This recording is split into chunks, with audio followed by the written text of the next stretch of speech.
Lesi sinyathelo sikamasipala simise ukufundisa nokufunda esikoleni sokuma comprehensive. Abafundi abahlala ngaphakathi kulesi sikole babamba umbhikisho befuna ukuthi babuyiselwe amanzi. Ukuvalwa kwamanzi kusiphazamise kakhulu ngoba nasesikoleni asisaphumi ngesikhathi okuyisona. Kona-ke labafundi laba bahleli ngaphakathi bona baphazamiseke kakhulu njengoba nangaphakathi ingekho inhlanzeko since amanzi engekho. Singathini indawo ayisekho konje usiva ukuthi ngayindawo esingafundela kuyona. Abafundi bakhala ngesimo senhlalo esingesihle.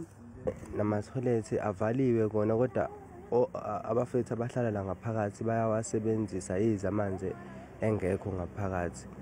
Manje asazi futhi ukuthi yiphi indlela esingavimba ngayo ukuthi lokho kungenzeki.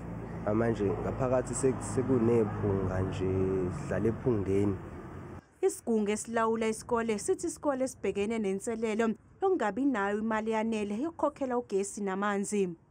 Izimali esizithola kuhulumeni they are not enough ukuthi singakwazi ukuthi simanage isikole esikhulu njenganalesi. We've got a boarding facility of which i-budget yakhona is being managed by the district office, and asazi ukuthi ikhokhela maphi ama-services. Because njengamanje sibe nenkinga yamanzi sithole ukuthi akuthola ukugcina ukukhokhela ngo-2022. Akucaci ukuthi amanzi azobuya nini kulesi sikole.